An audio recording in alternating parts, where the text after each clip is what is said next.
நம சிவாய. நான் அந்த வீடியோவில் வந்து நான் அவ்வளோதான் டைம் ரெக்கார்ட் பண்ணதுனால எனக்கு எக்ஸ்டெண்ட் பண்ண தெரியல. ஸோ இன்னொரு வீடியோ நான் போட்டேன். இப்போ நீங்கள் வந்து ஒரு காளி உபாசனை பண்ணணும் அப்படின்னு நீங்கள் நினைக்கிறீங்கன்னா, உங்களோட மனசில் வந்து நீங்கள் இப்போ நான் எக்ஸாம்பிளுக்கு என்ன எடுத்துக்கோங்களேன். நான் வந்து ஒரு காளி உபாசனை ஸ்டார்ட் பண்ணும்போது ஃபஸ்ட்டு உபாசனை வந்து நான் நிறுத்த வேண்டியதாக போச்சு. பட் 2வது உபாசனை வந்து நான் எடுத்தபோது எனக்கு வந்து என் அம்மா எப்போவுமே என் கூட இருக்கணும் இப்படின்ற ஒரு ஃபீல்.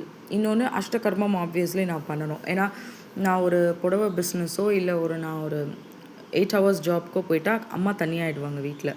காளி தனியாக இருப்பாங்க, சாப்பிடாமல் இருப்பாங்க. உபாசன தெய்வங்கள்லாம் சாப்பிடாமல் இருப்பாங்க. நைவேத்தியம் வைக்க முடியாது, பூஜை பண்ண முடியாதுன்றதுனால நான் மாந்திரிகம் வந்து படிக்கணும். காளியோடையே இருக்கிறதுக்கு நம்ம என்ன பண்ணணுமோ அந்த மெத்தடெல்லாம் நான் பண்ணேன். அதுக்காக தான் நான் மாந்திரிகம் படித்ததுக்கான ரீசனே அதுதான். ஸோ அந்த மாதிரி நீங்கள் வந்து ஒரு காளி உபாசனை எடுக்கிறீங்க அப்படின்னும் போது உங்களோட மனசில் வந்து நீங்கள் வந்து இந்த எதிரி அழிஞ்சு போயிடணும், அவங்க வந்து நல்லா இருக்கக்கூடாது, இவங்களுக்கு வந்து நம்ம செய்வினை வச்சு இவங்களை அழிச்சிடணும், ஏவல் வச்சு இவங்களை அழிச்சிடணும், நான் எவ்வளோ செய்வினை வைக்கிறேன் பாரு, எவ்வளோ ஏவல் வைக்கிறேன் பாருன்னு அந்த மாதிரி ஒரு இன்டென்ஷனே வந்துடக்கூடாது. ஏன்னா நீங்கள் உபாசனை இந்த இன்டென்ஷனில் பண்ணிங்கன்னா உங்களால் உங்களோட ஃபேமிலியோ இல்லை உங்களுக்கே வந்து உயிருக்கு ஆபத்து வர நிறைய சான்சஸ் இருக்குது. அப்போ நான் வந்து இந்த மாதிரி ஒரு இன்டென்ஷன் தான் டெவலப் பண்ணிக்கிட்டேன். அம்மா எல்லா உபாசனையுமே நான் எடுத்துட்டேன். இப்போது ஏன்னா எதெல்லாம் மாந்திரிகத்தோட பீக்கோ நான் எல்லாத்தையுமே எடுத்துட்டேன் உன்னோட ஆசீர்வாதத்தில் நீ கூட இருந்ததுனால. இப்போ நான் வந்து உன்னோடதை எடுக்கணும்னு நினைக்கிறேன், என் கூடயே நீ இருக்கணும், அவ்வளோதான். உனக்கு நான் ஒரு காளி உபாசகர்ன்ற ஒரு பேர் நான் சம்பாதிக்க வேணாம், அது நீ எனக்கு கொடுத்தது. ஆனால் பட் நீ என் பக்கத்துலேயே என் கூடயே இருக்கணும், என்னை விட்டு நீ எங்கேயும் போகக்கூடாதுன்னு. ஸோ இந்த மாதிரி நீங்கள் வந்து உங்கள் அம்மாவை வந்து எப்படி அப்ரோச் பண்ணுவீங்களோ அந்த மாதிரியே நீங்கள் வந்து காளியை வந்து நீங்கள் அப்ரோச் பண்ணணும் அப்படின்னு சொல்ல வரேன். ஏன்னா ஒரு சில பேருக்கு வந்து சொல்கிறீங்கள சித்தி மந்திரம் வந்து சித்தி ஆகலை அப்படின்னு. அது ஏன் ஒரு சில பேருக்கு வந்து சித்தி ஆகிடும், அவங்களுக்கு தெரியாது. இப்போ நான் வந்து கவுண்ட்ஸ் எல்லாம் பார்க்குறேன்னா ஒரு நாள் நான் 1008 பண்ணுவேன், திடீர்னு ஒரு நாள் நான் 508 பண்ணுவேன், ஒரு சில நாள் நான் 108 கூட பண்ணியிருக்கேன். ஏன்னா அந்த எண்ணிக்கைக்கு அப்படின்றதுக்கு நான் எப்போவுமே வந்து அதை ஒரு ப்ரிஃபரன்ஸ் கொடுத்தது கிடையாது, ப்ரையாரிட்டி கொடுக்க மாட்டேன்.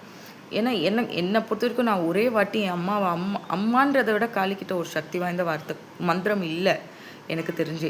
ஸோ அப்போது என்னோடய இன்டென்ஷன் அது, நான் ஒரு வாட்டி அம்மான்னு கூப்பிட்டாலே என் அம்மா வந்துடுவாங்க அப்படின்றது. அப்போ நான் 108 வாட்டி மந்திரம் சொன்னாலும் காளி வந்துடுவாங்க, 1008 வாட்டி சொன்னாலும் வருவாங்க. அந்த மாதிரி தான் நீங்கள் வந்து உங்களோட மென்டாலிட்டியை வந்து டெவலப் பண்ணிக்கணும்.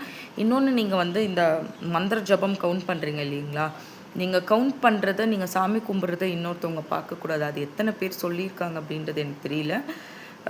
நான் ஒரு வீடியோவில் கூட பார்த்தேன். That's true.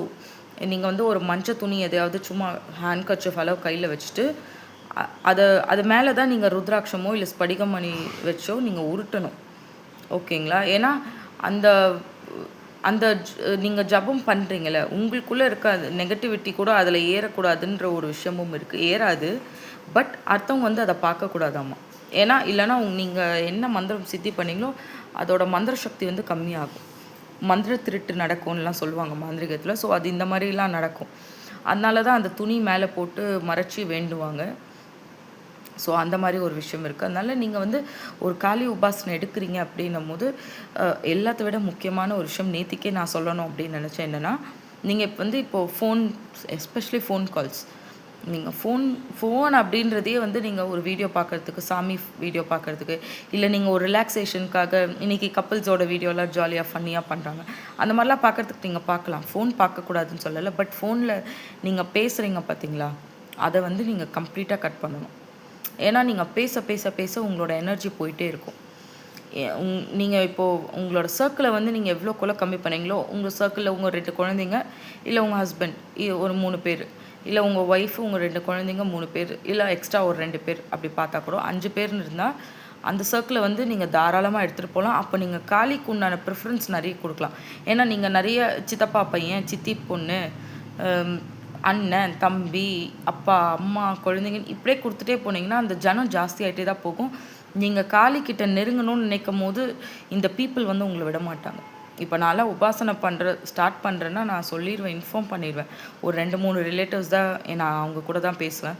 ஸோ அவங்கக்கிட்ட நான் சொல்லிடுவேன், எந்த டெத்து நடந்தாலும் எனக்கு இன்ஃபார்ம் பண்ணாதீங்க, எனக்கு ஒரு 48 நாள் 60 நாளுக்கு கால் பண்ணாதீங்கன்னே நான் சொல்லியிருக்கேன். அவங்க என்ன நினச்சா நமக்கு என்ன, எனக்கு காளி தான் முக்கியம். ஸோ அந்த மாதிரி வந்து அவங்கள ஹர்ட் பண்ணணுன்றது ஃபீலிங்ஸ் கிடையாது. பட் உபாசனா டைமில் நம்ம இப்படி தான் இருக்கணும்னா நம்ம இப்படி தான் இருக்கணும். ஏன்னா நான் அந்த மாதிரி இருந்ததுனால தான் இந்த ஒரு 3 வருஷத்தில் வந்து என்னால் இவ்வளோ தூரம் எல்லா உபாசனையும் எடுக்க முடிஞ்சுது. ஸோ நீங்கள் அந்த சர்க்கிளை வந்து எவ்வளோக்குள்ளோ நீங்கள் கம்மி பண்ணிக்கிறீங்களோ, நீங்கள் எவ்வளோக்குள்ளோ அடுத்தவங்க கூட பேசுறது, பழகிறது, வெளியே போகிறது, டைம் ஸ்பெண்ட் பண்ணுறதுன்றது கம்மி பண்ணுறீங்களோ, அவ்வளோக்குள்ளோ நீங்கள் காளிக்கிட்ட நெருங்கலாம். ஏன்னா காளியோட ஃபஸ்ட்டு விஷயமே தான் பக்தனை தனிமைப்படுத்துறது தான். ஏன்னா நம்ம குழந்தைய நம்ம தனியாக தான் வச்சுப்போம், சேஃபாக வச்சுப்போம். ஸோ அந்த மாதிரி தான் அம்மாவும் பண்ணுவாங்க. அதனால் நீங்கள் காளிக்கிட்ட நெருங்கணும் அப்படின்னு நினைக்கும் போது இந்த விஷயங்கள் வந்து நேச்சுரலாகவே நடக்கும். ஸோ நீங்களும் வந்து கண்டிப்பாக காளி பூஜை வந்து ட்ரை பண்ணி பாருங்கள். அதே மாதிரி உங்கள் கோபத்தை வந்து நீங்கள் கட்டுப்படுத்தணுன்றது ரொம்ப ரொம்ப முக்கியமான ஒரு விஷயம். நான்லாம் ரொம்ப கஷ்டப்பட்டுட்டேன் ஃபஸ்ட்டு 2 இயர்ஸ். பட் எனக்கு அது டைம் ஆச்சு. அந்த கத்தி எடுத்து கையெல்லாம் கிழிக்கிறதுலாம் நான்லாம் ரொம்ப பயங்கரமாக பண்ணியிருக்கேன். எனக்கு ரொம்ப கோவம் வரும் ஆரம்பத்தில். இப்போ வந்து இயர்ஸ் ஆகிடுச்சுல. ஸோ இப்போ வந்து அம்மா பார்த்துப்பாங்க, எல்லாமே அம்மா சரி பண்ணிடுவாங்கன்னு. உண்மையாகவே காளி அதே மாதிரி சரி பண்ணிட்டு வருவாங்க. அதனால தான் சொல்லுவாங்க, காளியோட உபாசகர்கிட்ட மட்டும் பிரச்சனை பண்ணவே கூடாதுன்னு. ஏன்னா அவங்க பண்ண மாட்டாங்க, போய் ஏவல் செய்வினெல்லாம் அவங்க தனிப்பட்டெல்லாம் பண்ண மாட்டாங்க. ஆனால் அவங்க ஒரு காளி பூஜையோ இல்லை யக்ஷனையோ அவங்களாம் உபாசனை பண்ணியிருப்பாங்களே காட்டேரியெல்லாம், அந்த தேவதைகள் எல்லாமே தெய்வத்தோடு சேர்ந்து போய் யார் அவங்க கூட பிரச்சனை பண்ணாங்களோ அவங்களுக்கு வாழ்க்கையில் நிம்மதியே இல்லாமல் ஆக்கிட்டு வந்துடும். அவங்க ஏண்டாப்பா அந்த ஒவ்வொரு நாளும் அவங்க விடிதுன்ற அளவுக்கு ஆகிடும். ஸோ இதெல்லாமே இருக்குது. உங்களுக்கு இதில் ஏதாச்சும் டவுட் இருந்தால் கேளுங்கள். தேங்க்யூ.